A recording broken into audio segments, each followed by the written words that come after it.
Hello, my name is Cécile Asanuma-Brice. I'm a researcher at the French National Research Center as a urban sociologist and also co-director of Mitate Lab post-Fukushima studies.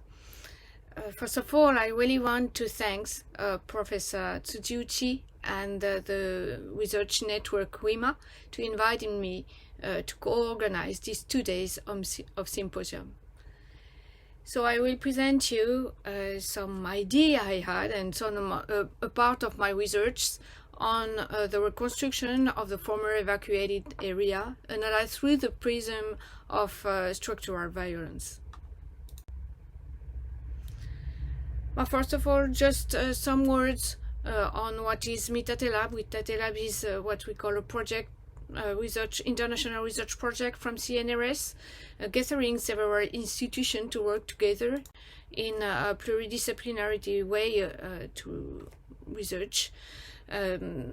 So we are mainly based in France and Japan. And also there are many researchers participating independently. They are not independent researchers, but their institution is not totally involved in the project. So why we needed this kind of multidisciplinarity approach? I mean, it's needed by the topics itself. In the case of this kind of disaster, for example, from urban sociologists analyze, I need to have some perception of what is the housing policy, and if the first point was to know if there is a necessity to evacuate or not, and to decide it we need to have some notion in epidemiology, and so ask to colleagues who are specialists on epidemiology. Also, we need to analyze the risk communication promoted by the government mainly and all the institutions, and based principally on resiliency concept.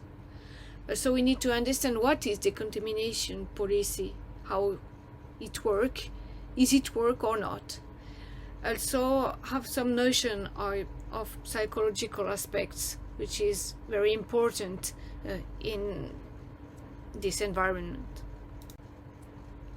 I am the author of 2 books. One is A Century of Japanese Suburbia at the Height of the Consumer Society, to understand in which environment this disaster occurred.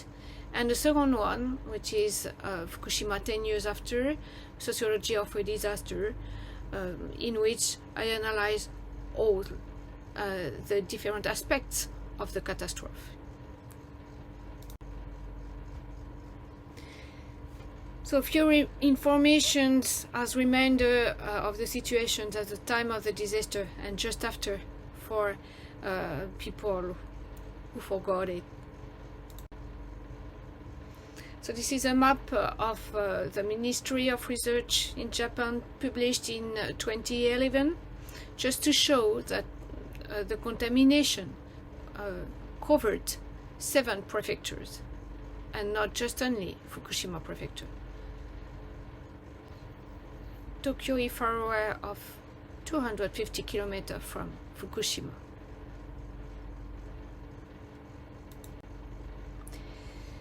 But we will focus on Fukushima area for our research, and mainly in this area, which is the most contaminated area. This is a power plant, and this is an area calling Hamadori. In fact, Fukushima is very, very low density. Even there is 5 biggest city. In Fukushima here, there is Koriyama, Iwaki, and Aizu Wakamatsu, but the rest of the land is a very countryside. So 75% of the region is forested. So I just want to give you some reflection we had and some analyzed, some research results we had on environmental assessment and decontamination links problems. So about the transfer of radionuclides in forests, the problem is now that cesium is trapped in vegetation in forests. So the percentage of cesium that was in the forest is now in the soil, and everything was transferred from the litter to the trunk to the canopy to the surface mineral horizon of the soil, but some of the cesium is absorbed back into the trunk via root transfer and remained trapped.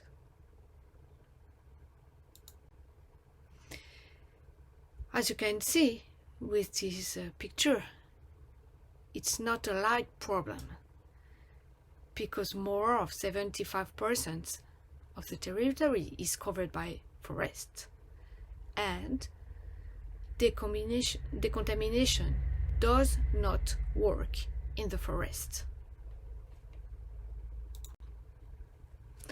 Also, there is some contradiction of decontamination links with the destruction of the landscape occurred. If there is some positive concrete intention which is posed in terms of engineering, which is decontamination, simultaneously there is an inattention of the emotional. There is no consideration of the historical relationship, life stories, of the being in its environments of existence.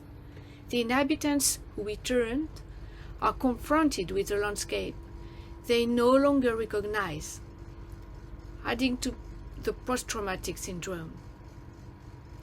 So I interviewed an octogenarian who returned to live in her village of Mitate 2 years ago.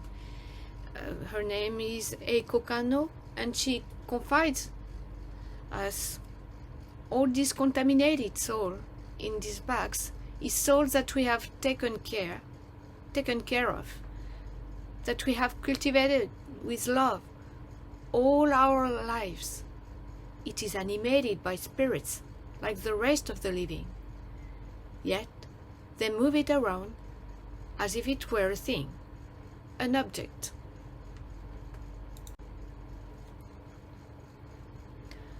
To build the return of inhabitants and the reopening of the evacuation zone decided by the government.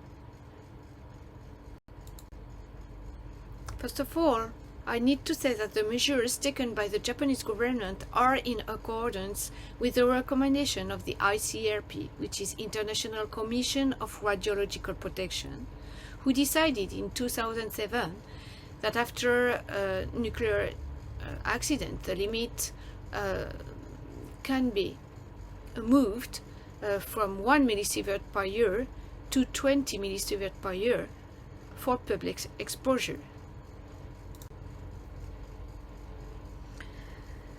So I analyze a little bit the setup of risk communication, which from the beginning was for the return of the population in the former evacuated zone. So they decided to use a quite important budget since February 2014. And the accident management agencies will assume that the population will not return because they are radiophobic, and will therefore set up an education on radioactivity. There was 4 methods for this. The first one is production of documentation. The second one is workshop with population in small numbers.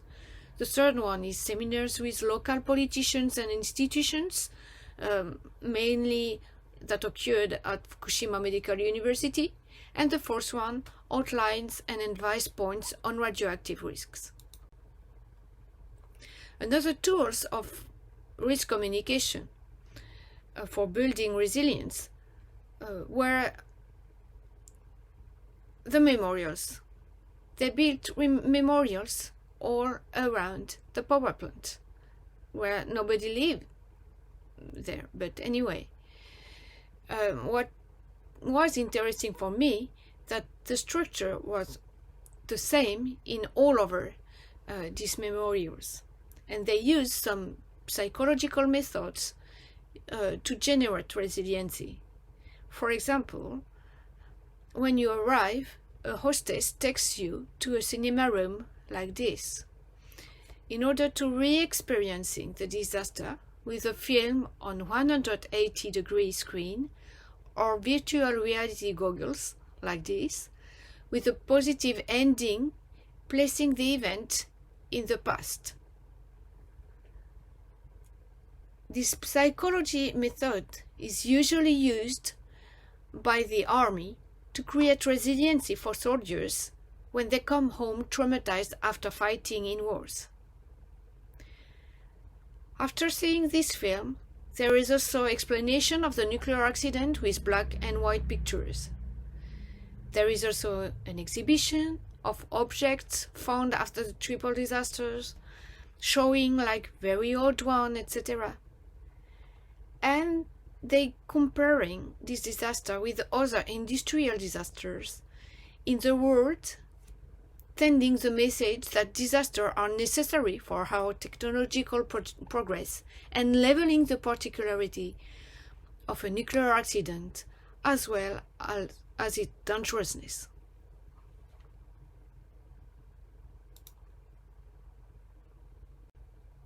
So here, questions are: in 2022, almost every month, major earthquakes were felt in this area of Hamadori. The area is not at all seismically stabilized. So is it necessary to promote reconstruction in the very place where one of the worst disasters in the history of Japan took place? And why? Does resiliency means repeating the same mistakes by concreting all over the coast, giving us the illusion that one day we will be able to dominate nature? Or wouldn't resilience consist of making certain areas unbuildable and no longer considering nature as a danger to be fought against, but rather taking our place within nature? In despite of all of those methods, results of a survey of the Reconstruction Agency of the Japanese government show that it is less the fear of radiation than the state of the place after 10 years of abandonment that prevents return. Also, families just moved with their children, and they have made their lives elsewhere. However, the government decided to progressively reopening the former evacuated area by simultaneously ceasing to provide the refugee support allowances.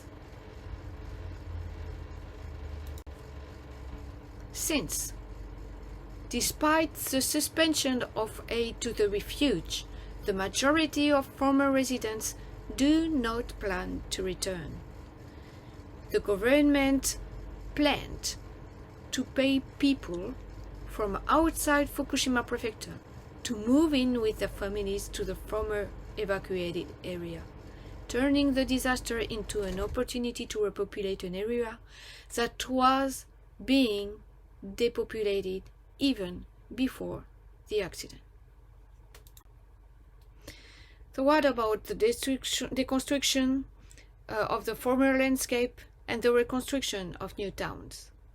We can say that we are going from place to space when reconstruction leads to the loss of the lived territory. The withdrawal of the evacuation order was accompanied by the reconstruction and reopening of the three stations of the still uninhabited municipalities adjacent to the power station, at the time when the Olympic Games allowed to show the resurrection of the places of the whole world.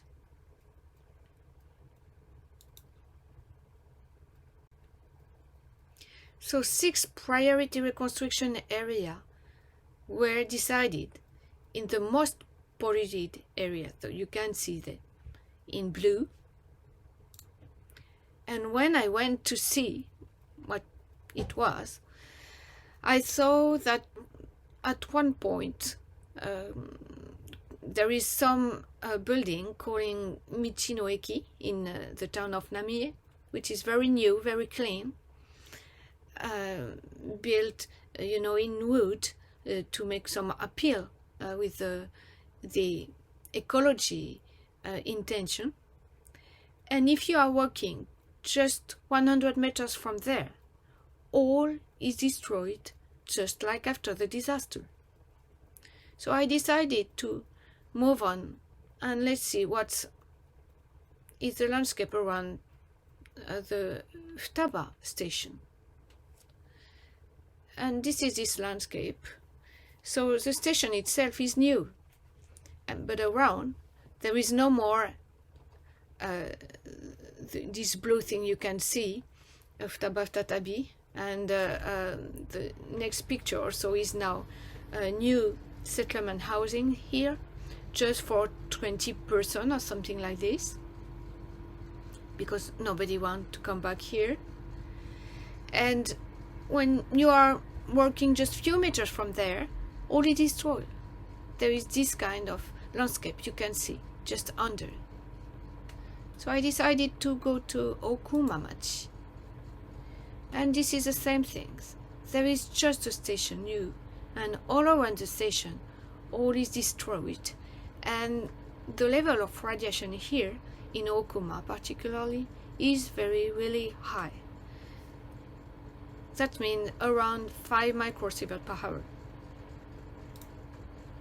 So main problems of the reconstruction is that the inhabitants do not come back, or only a little, and the basic services are not sufficient. So the consequence is the inhabitants, mainly now reconstruction workers and their family, today in Hamadori area, they do not have enough services, and the services do not have enough clients to continue in the long term. The second point is the centers are renovated by very famous architects, like Kumakengo for Namie. And the rent of the business is too much expensive for individuals, and it is large chain stores that are established, like Mujirushi for Namie, for example. And so it is not a matter of a revival of the local trade, since the area was already in a process of depopulation before the accident anyway. The third point is that if some urban cores are renovated, the surroundings are totally dilapidated, left in the state since the accident, and the inhabitants have to deal with this disastrous landscape on a daily basis. So this is Tomioka. Before the reconstruction, I took these pictures around 2012 or 2013, and as you can see, it was a very composite urban tissue with several layers of history. You can see in some pictures very old house, and that were inscribed in the buildings. Some bookstore from Showa period, or this kind of very complex urban tissue. And this is what happened after the reconstruction. There is nothing left of the space in which lives were lived. It's a really big shock for the inhabitants to return in such landscape where all of that was their benchmark of their own history. Schools, shops, town hall in the landscape totally disappeared. In Okuma, a little bit far away from the place I shown just before, you know, there is some landscape that you can see in the first part of the slide with the former school and so on, just left like this. And in the middle of the forest, there is some new settlement of housing built by the government. You can see the three pictures here, and this is after the destruction of the forest. They decided these new housing estates of lightly built houses were established on completely artificial land. All is artificial, concrete, torsos material, and they built on this. So another point, more social one, is that residents were compensated for the loss of their property when they had one, so not for people who rent, but even for owners, they were unevenly compensated. And so that generated a lot of tension in between the inhabitants. So they were drawn at random when they were in the temporary housing from different villages, and the neighborhood communities were totally broken up. So they don't speak one to the other. And another part of this area were completely bought by TEPCO, and TEPCO built some apartments and pavilions for its employees. And so I interviewed a young employee of 20 years old last year, and she told me that she feels very lonely because there is just few shops here, you know, and she have to drive to Iwaki from 1 hour drive to find some entertainment. And herself was coming from a big new town in Chiba prefecture, so in the suburbs of Tokyo, and she didn't know that at all about community ties in the former villages. She had no idea of what the destruction of community ties of rural residents in Fukushima represents. And that's very, very important, because in this countryside, if you cannot live if you are not very strong community links.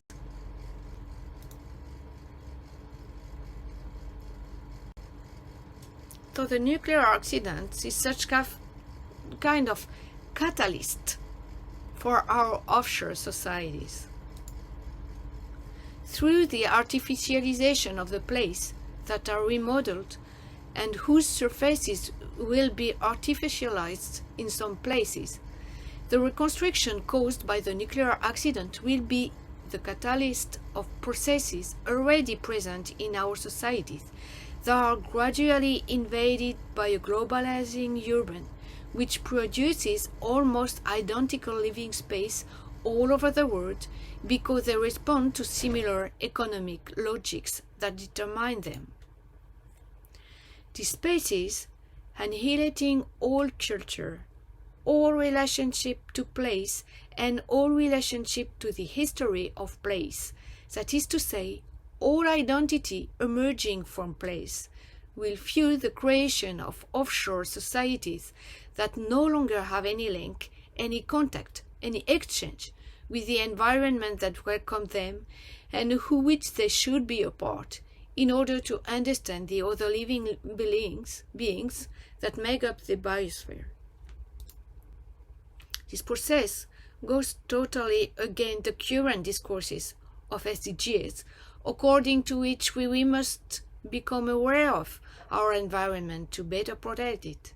Protecting an environment means, first of all, understanding it, and requires to be in fusional link with it. However, a too great artificiality of our living spaces hinder this understanding to the other living beings which surround us, with which we do not have any more contact. This incomprehension will quickly translate with nature will be perceived as a potential threat from which we will have to protect ourselves.